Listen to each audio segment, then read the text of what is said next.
Hello student, आप सबका स्वागत है एक बार फिर से YouTube channel JDM classes Bajju में। आज का अपना टॉपिक है सिंगल फेज इंडक्शन मोटर। पिछले टॉपिक में मैंने आपको पढ़ाया था 3 फेज इंडक्शन मोटर। आज अपन पढ़ेंगे सिंगल फेज इंडक्शन मोटर, प्रेरण मोटर। एक कलीय प्रेरण मोटर और त्रिकलीय प्रेरण मोटर, दोनों के डिफरेंस की बात करें तो त्रिकलीय मतलब उसमें 3 फेज होते हैं और सिंगल फेज का मतलब सिर्फ एक फेज होता है। लेकिन मैंने आपको पिछले टॉपिक में एक बात बताई थी कि कोई भी मोटर है उसको चलाने के लिए 2 फेज चाहिए। अब single phase motor single supply से कैसे चलेगी? तो सिंगल फेज इंडक्शन मोटर यानी एक कलीय प्रेरण मोटर जो होती हैं उनको चलाने के लिए क्या किया जाता है, उनके अंदर दूसरा फेज बनाया जाता है। और वो फेज कैसे बनाया जाता है? जो एक कलीय प्रेरण मोटर होती हैं उनमें 2 प्रकार की वाइंडिंग की जाती है। ठीक है, एक होती है उनकी स्टार्टिंग वाइंडिंग और एक होती है मेन वाइंडिंग। और इन दोनों वाइंडिंग के बीच में अगर अपन 90 डिग्री का एंगल बना दें, यानी फेज शिफ्ट जो है, फेज कोण जो है वो 90 डिग्री का अगर रख देते हैं, तो उस स्थिति में 90 डिग्री का फेज शिफ्ट रखने की स्थिति में अपने पास दूसरा फेज बन जाता है। और उस दूसरे फेज बनने के कारण अपने पास ये डबल फेज में स्टार्ट हो जाती है। जबकि अपन इनका सप्लाई में अपन सिंगल फेज ही ला रहे हैं, लेकिन दूसरा फेज अपन इसमें बनाते हैं। जैसे अपन कैपेसिटर मोटर लेते हैं तो उनमें कैपेसिटर जो होता है वो 90 डिग्री का फेज बना देता है। ठीक है ना? तो उस तरीके से अपन फेज बनाने के लिए मेन वाइंडिंग और स्टार्टिंग वाइंडिंग दोनों को 90 डिग्री के एंगल पर स्थापित करते हैं। सेम स्ट्रक्चर की अगर बात करें तो वही जिस तरीके से 3 फेज इंडक्शन मोटर में अपन ने पढ़ा था कि 2 भाग होते हैं, वही 2 भाग यहाँ होते हैं। एक स्टार्टर होता है, दूसरा रोटर होता है। स्टार्टर जो स्थिर रहता है वो भाग स्टार्टर कहलाता है और रोटर जो घूमने वाला भाग होता है उसको रोटर कहा जाता है। तो एकल कलीय प्रेरण मोटर जो होती हैं उनके रोटर के ऊपर, यानी रोटर जो है वो आंतरिक भाग बनाया जाता है और उस रोटर के ऊपर अपन मेन वाइंडिंग और स्टार्टिंग वाइंडिंग करते हैं। और उसके बाहर की जो संरचना होती है वो स्टार्टर बना होता है, यानी अंदर वाला भाग घूमता रहता है और उसके ऊपर वाला भाग जो है वो स्थिर रहता है।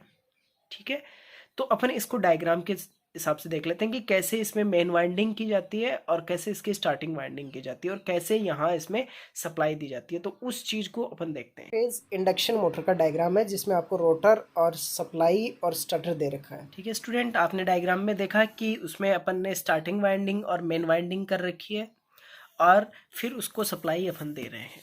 ये अपने पास जो संरचना होती है वो सिंगल फेज इंडक्शन मोटर की संरचना होती है। देखो, सिंगल फेज इंडक्शन मोटर को यूज करने का रीजन क्या है? अपन 3 फेज इंडक्शन मोटर जब अपने पास अवेलेबल है तो अपन सिंगल फेज इंडक्शन मोटर का यूज क्यों करते हैं? तो इसका सबसे बड़ा रीजन ये है कि सिंगल फेज इंडक्शन मोटर जो है वो 3 फेज के कंडीशन में थोड़े सस्ते होते हैं।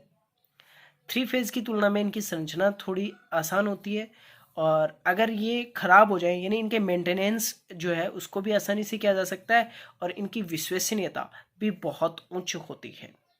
ठीक है, ये इनके रीजन्स हैं। कौन से रीजन है? सस्ते होते हैं, आसान संरचना होती है, मरम्मत में आसानी रहती है और उच्च विश्वसनीयता। इन सब कारण के कारण अपन क्या करते हैं, सिंगल फेज इंडक्शन मोटर को यूज लेते हैं। और मोस्टली अपने घरों में या अपन छोटे उद्योगों की बात करें वहाँ पे अपन सिंगल फेज इंडक्शन मोटर का यूज करते हैं। जैसे अपने घर में पानी का पंप है वो सिंगल फेज इंडक्शन मोटर है, अपने पास मिक्सी है सिंगल फेज इंडक्शन मोटर है, अपने पास पंखा है सिंगल फेज इंडक्शन मोटर है, पंप है, कूलर है, ये सारे के सारे अपने पास जो मोटर्स होती हैं अपन सिंगल फेज इंडक्शन मोटर होती हैं। ठीक है, अब देखो, सिंगल फेज इंडक्शन मोटर जो होती है, 3 फेज इंडक्शन मोटर को अपन ने सेंक्रोनियस मोटर भी लिया था, अल्टरनेटर को सेंक्रोनियस जनरेटर भी कहते हैं। तो सिंगल फेज इंडक्शन मोटर जो होती हैं उनको अतुल्यकालिक यानी एसेंक्रोनियस, सेंक्रोनियस नहीं, एसेंक्रोनियस अतुल्यकालिक मोटर कहा जाता है। और इनको अतुल्यकालिक मोटर क्यों कहा जाता है? क्योंकि इनमें स्टार्टर की चाल को रोटर की चाल से कम रोटर की चाल को स्टार्टर की चाल से कम रखा जाता है, यानी दोनों की स्पीड अलग अलग होती है। अब एक क्वेश्चन आपके दिमाग में बन रहा होगा कि अपन सिंगल फेज इंडक्शन मोटर को इंडक्शन मोटर ही क्यों कहते हैं, इसका दूसरा नाम क्यों नहीं हो सकता? तो देखो, सिंगल फेज इंडक्शन मोटर को इंडक्शन मोटर इसलिए कहा जाता है कि सिंगल फेज इंडक्शन मोटर में जो धारा उत्पन्न होती है, रोटर में जो धारा उत्पन्न होती है, वो रोटर में धारा किसके कारण उत्पन्न होती है? इंडक्शन के कारण, प्रेरण के कारण। जैसे ट्रांसफॉर्मर में होता है ना, अपन एक वाइंडिंग को सप्लाई देते हैं और दूसरी वाइंडिंग में अपने आप धारा और वोल्टता उत्पन्न हो जाती है। Same condition single phase induction motor में भी होती है। अपन स्टार्टर को सप्लाई देंगे लेकिन रोटर में क्या हो रही है? धारा उत्पन्न हो रही है, उसके कारण उसमें घूर्णी चुंबकीय क्षेत्र भी उत्पन्न हो जाता है। ठीक है, तो इस उत्पन्न होने वाले घूर्णी चुंबकीय क्षेत्र या उत्पन्न धारा के कारण ही इनको कहा जाता है प्रेरण मोटर। और ये उत्पन्न किसके कारण होता है? प्रेरण के कारण उत्पन्न होता है। ठीक है, अब एक क्वेश्चन ये बनता है कि 3 फेज इंडक्शन मोटर जो होती हैं वो सेल्फ स्टार्ट होती हैं, जबकि सिंगल फेज इंडक्शन मोटर जो होती हैं वो सेल्फ स्टार्ट नहीं होती हैं। इनको स्टार्ट करने के लिए या कैपेसिटर कनेक्ट करना पड़ता है, या रेजिस्टेंस कनेक्ट करना पड़ता है, या शेडेड पोल बनाना पड़ता है। तो ये सब अपन क्यों करते हैं? ये सेल्फ स्टार्ट क्यों नहीं होती है? तो ये सेल्फ स्टार्ट इसलिए नहीं होती है क्योंकि सिंगल फेज इंडक्शन मोटर में क्या होता है कि अल्टरनेटिंग प्रभाव होता है, और अल्टरनेटिंग फील्ड से कोई भी मोटर घूम नहीं सकती, यानी घूमने वाला फील्ड इनको प्राप्त नहीं हो पाता। और घूमने वाला फील्ड जब तक प्राप्त नहीं हो पाता है तब तक कोई भी मोटर सेल्फ स्टार्ट नहीं बन सकती। तो single phase induction motor self start इसलिए नहीं होती क्योंकि इनके पास कोई घूमने वाला फील्ड उत्पन्न नहीं हो पाता है।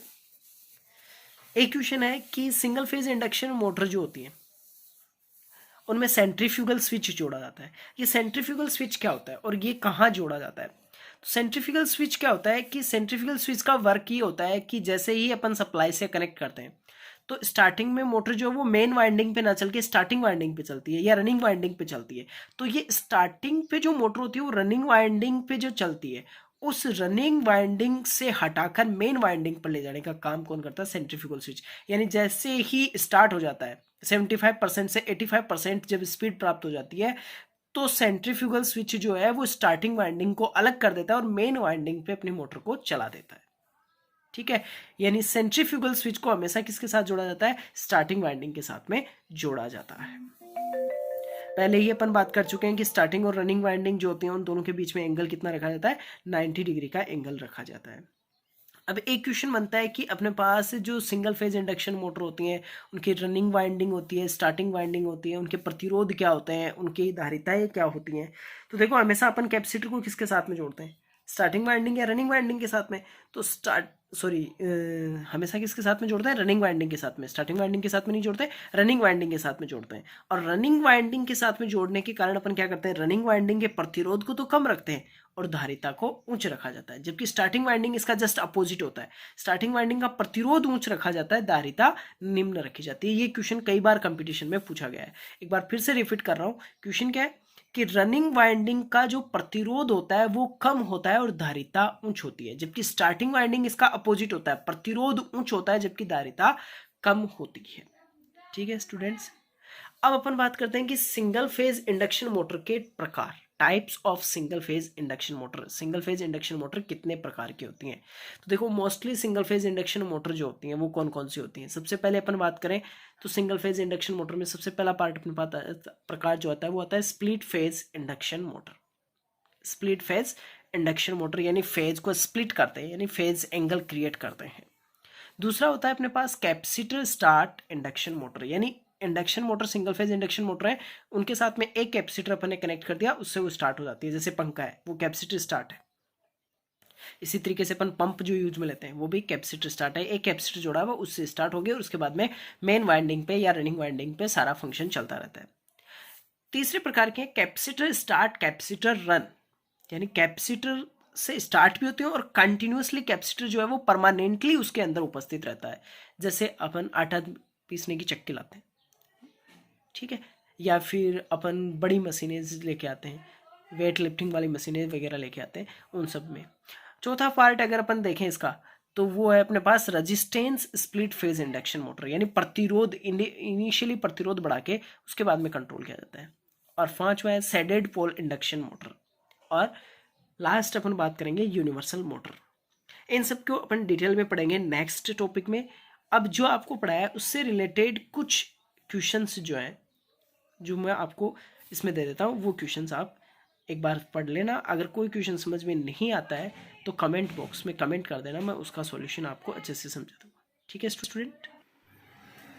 स्टूडेंट्स, कुछ क्वेश्चंस हैं जिनके बारे में अपन पढ़ते हैं। जैसे पहला क्वेश्चन है single phase motor self start क्यों नहीं होती? तो single phase motor self start इसलिए नहीं होती क्योंकि उनमें अल्टरनेटिंग फील्ड होता है, ना कि उनमें रोटेटिंग फील्ड होता है। अगर रोटेटिंग फील्ड होता है तो मोटर सेल्फ स्टार्ट हो जाती हैं। दूसरा क्वेश्चन है स्प्लिट फेज मोटरों को कितनी वाइंडिंग होती हैं? तो स्प्लिट फेज मोटरों की वाइंडिंग 2 होती हैं, एक स्टार्टिंग वाइंडिंग होती है, दूसरी रनिंग वाइंडिंग होती है। तीसरा क्वेश्चन है सेंट्रीफ्यूगल स्विच कौन सी वाइंडिंग में लगाया जाता है? तो सेंट्रीफ्यूगल स्विच को हमेशा स्टार्टिंग वाइंडिंग में सीरीज में लगाया जाता है। नेक्स्ट क्वेश्चन है कि पंखे में किस क्षमता का कैपेसिटर यूज में लिया जाता है। तो पंखे में 2 से 2.5 माइक्रोफेरेड का कैपेसिटर यूज में लिया जाता है। फिर है नेक्स्ट क्वेश्चन, स्टार्टिंग वाइंडिंग और रनिंग वाइंडिंग के मध्य इलेक्ट्रिकल दूरी यानी इलेक्ट्रिकल डिफरेंस कितना होता है। तो ये इलेक्ट्रिकल डिफरेंस 90 डिग्री एंगल का होता है ताकि सिंगल फेज मोटर के लिए एक और फेज क्रिएट किया जा सके। नेक्स्ट क्वेश्चन है, सिंगल फेज मोटर में किस वाइंडिंग का रेजिस्टेंस कम होता है। तो ये मैंने आपको पहले वीडियो में बता चुका हूँ कि रनिंग वाइंडिंग जो होता है उसके रेजिस्टेंस को कम और धारिता को उच्च रखा जाता है, जबकि स्टार्टिंग वाइंडिंग के रेजिस्टेंस को अधिक और धारिता को कम रखा जाता है। नेक्स्ट क्वेश्चन है कि सेंट्रीफ्यूगल स्विच कहाँ लगा होता है और शुरू में इसके पॉइंट किस अवस्था में होते हैं। तो सेंट्रीफ्यूगल स्विच को आपको बताया था जैसे स्टार्टिंग वाइंडिंग में लगाया जाता है और सीरीज सीक्वेंस में लगाया जाता है और प्रारंभ में इसके पॉइंटों को आपस में जोड़ दिया जाता है। नेक्स्ट क्वेश्चन है डबल कैपेसिटर मोटर यानी जिसके मोटर डबल कैपेसिटर मोटर यानी एक ऐसी मोटर जिसमें 2 कैपेसिटर हो, और ऐसा किस में होता है, कैपेसिटर स्टार्ट और कैपेसिटर रन मोटर में होता है। नेक्स्ट क्वेश्चन है डबल कैपेसिटर मोटर में किस कैपेसिटर की वैल्यू ज़्यादा होती है। यानी 2 कैपेसिटर होते हैं तो उनमें से किसी एक की वैल्यू ज़्यादा होगी और किसी एक की कम होगी, तो कौन से की ज़्यादा होती है और कौन से की कम होती है। तो स्टार्टिंग कैपेसिटर की वैल्यू ज़्यादा रखी जाती है क्योंकि प्रारंभ में हमें टॉर्क उच्च उत्पन्न करना होता है। नेक्स्ट क्वेश्चन है मिक्सी में कौन सी मोटर प्रयोग में ली जाती है। तो मिक्सी में जो मोटर प्रयोग में ली जाती है उस मोटर को यूनिवर्सल मोटर कहा जाता है। यूनिवर्सल मोटर कौन सी होती हैं, जो एसी और डीसी दोनों में चल सकती हैं। नेक्स्ट क्वेश्चन है सेडेड पोल मोटर का रोटर किस प्रकार का होता है।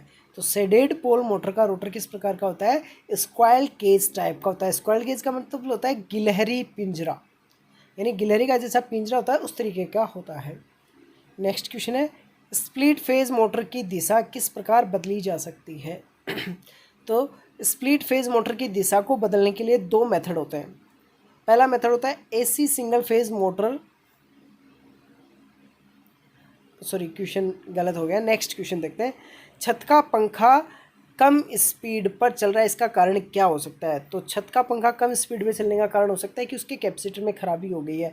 कई बार अपन देखते हैं कि अपने घर में पंखा जो है अपन स्विच ऑन करने के बाद में चलता नहीं है, लेकिन अगर अपन किसी एक्सटर्नल सोर्स से उसको सहारा दे दें, एक बार उस पंखे को घुमा दें तो वो चलना प्रारंभ कर देता है। वो भी किसके कारण होता है, कैपेसिटर की खराबी के कारण होता है। प्रैक्टिकली आप इस चीज़ को करके देख सकते हो। नेक्स्ट क्वेश्चन है सेडेड पोल मोटर की दिशा कैसे बदलेंगे। तो सेडेड पोल मोटर की दिशा कभी भी नहीं बदली जा सकती, उसकी दिशा हमेशा निश्चित होती है।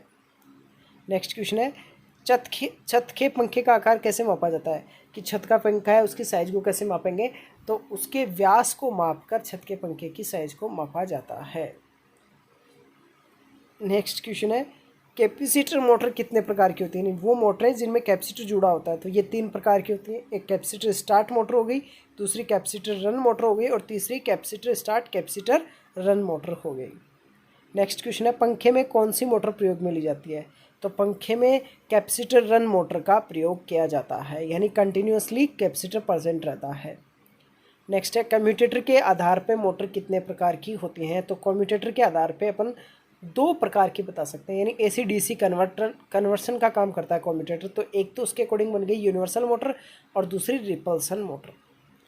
नेक्स्ट क्वेश्चन है रिपल्सन मोटर की दिशा में परिवर्तन कार्बन भूसों को उनकी मूल स्थिति से कितनी डिग्री पर रखकर किया जाता है। तो फेज़ को अगर अपन चेंज कर दें, उल्टा कर दें, तो फेज़ को उल्टा करने के लिए अपन 90 डिग्री का एंगल पुट कर देंगे। नेक्स्ट क्वेश्चन है सेडेड पोल मोटर की क्षमता क्या होती है। तो सेडेड पोल मोटर मोस्टली खिलौनों में यूज़ में ली जाती है, या जो सेविंग मशीन्स वगैरह होती हैं उनमें यूज़ ली जाती है, या हेयर ड्रायर वगैरह होता है उनमें यूज़ ली जाती है। तो इनकी जो रेंज होती है वो 15 से 40 वाट तक होती है। ये क्वेश्चन फिर से रिपीट हो गया कि मिक्सी में कौन सी मोटर प्रयोग में ली जाती है। तो मिक्सी में यूनिवर्सल मोटर प्रयोग में ली जाती है, जो एसी और डीसी दोनों में चल सकती है। नेक्स्ट क्वेश्चन है मोटर के स्टेटर में रोटेटिंग मैग्नेटिक फील्ड यानी घूर्णनमान चुंबकीय क्षेत्र उत्पन्न करना हो तो कितने फेजों की आवश्यकता होती है। तो कम से कम कितने फेज चाहिए, 2 फेज। अगर 1 फेज होगा तो उस कंडीशन में स्प्लिटिंग हो जाएगी, यानी स्पंदमान हो जाएगा, पल्सेटिंग सॉरी। जैसे ये क्वेश्चन आ गया कि सिंगल फेज सप्लाई किसी एक फेज वाइंडिंग में देने पर उत्पन्न टॉर्क कैसा होगा, तो वो पल्सेटिंग होगा, स्पंदमान होगा। नेक्स्ट है, यदि वाइंडिंग स्टेटर कोर के साथ संपर्क में आ जाए तो उस अवस्था में क्या करना चाहिए, तो उस अवस्था में उसे ग्राउंडेड कर देना चाहिए। नेक्स्ट क्वेश्चन है, कौन सी सिंगल मोटर अधिकतम टॉर्क उत्पन्न करती है, यानी सिंगल फेज मोटर है उनमें सर्वाधिक टॉर्क किसके द्वारा उत्पन्न किया जाता है, तो रिपल्सन मोटर द्वारा किया जाता है। ये कंपटीशन के अकॉर्डिंग बहुत ही इंपॉर्टेंट क्वेश्चन है। नेक्स्ट क्वेश्चन है, दीवार की घड़ी में कौन सी मोटर होती है, तो देखो दीवार की घड़ी हमेशा एक नियत चाल पर चलती है और नियत चाल पर चलने के अकॉर्डिंग तो उसमें कौन सी मोटर होनी चाहिए, सिंक्रोनियस होनी चाहिए, लेकिन सिंक्रोनियस नहीं होती है। कौन सी होती है, शेडेड पोल होती है, क्योंकि उसकी एक निश्चित दिशा होती है। फिर कैपेसिटर को मल्टीमीटर से शॉर्ट सर्किट टेस्ट करते समय रीडिंग क्या होती है, तो कैपेसिटर को अगर मल्टीमीटर से शॉर्ट सर्किट करेंगे तो उसके लिए वैल्यू 0 आएगी। फिर सीलिंग फैन का साइज कैसे नापते हैं, तो सीलिंग फेज की साइज के लिए अपन ब्लेड की ओर से दूरी, केंद्र से जो दूरी होती है उसको माप लेते हैं। नेक्स्ट क्वेश्चन है, हेयर ड्रायर में कौन सी मोटर यूज में ली जाती है, तो ये क्वेश्चन आपको अभी बताया था, शेडेड पोल मोटर। दूसरा नेक्स्ट है कि कैपेसिटर स्टार्ट मोटर का पावर फैक्टर कितना होता है, तो सिंगल फेज इंडक्शन मोटर का पावर फैक्टर 0.8 लैगिंग होता है। और लास्ट, ठीक है स्टूडेंट्स, ये अपने पास सिंगल फेज इंडक्शन मोटर पे कुछ क्वेश्चंस थे जो अपन ने देख लिए, कुछ बेसिक्स अपन ने देख लिए। अब नेक्स्ट वीडियो में अपन पढ़ेंगे सिंगल फेज इंडक्शन मोटर के टाइप्स के बारे में, ठीक है। जैसे आपको बेसिकली नॉलेज बता दिया, लेकिन उनको पूरा क्लासिफिकेशन करके पूरा डिटेल्स में अपन नेक्स्ट वीडियो में पढ़ेंगे। अगर आपको कोई भी तरीके की प्रॉब्लम आती है तो आप कमेंट बॉक्स में जाके कमेंट कर दें, ठीक है। थैंक यू स्टूडेंट्स, वीडियो को लाइक शेयर और सब्सक्राइब करना ना भूलें और ज़्यादा से ज़्यादा शेयर करें, अपने दोस्तों तक पहुँचाएँ ताकि उन्हें भी अच्छे वीडियोस मिल सकें, अच्छे टॉपिक्स मिल सकें। ये क्वेश्चंस आपके कंपटीशन में बहुत काम आने वाले क्वेश्चंस हैं। और अगर आपके फ्रेंड सर्कल में कोई एयरफोर्स, नेवी या 11th-12th स्टूडेंट है तो उनके लिए मेरा यूट्यूब चैनल है जिसका लिंक डिस्क्रिप्शन में दे रखा है, वहाँ जाके आप उसको सब्सक्राइब कर लें और अपने दोस्तों से सब्सक्राइब करें ताकि उन्हें भी उनके अकॉर्डिंग क्वेश्चंस मिल सकें, उनके टॉपिक्स क्लियर करवाए जा सकें। धन्यवाद।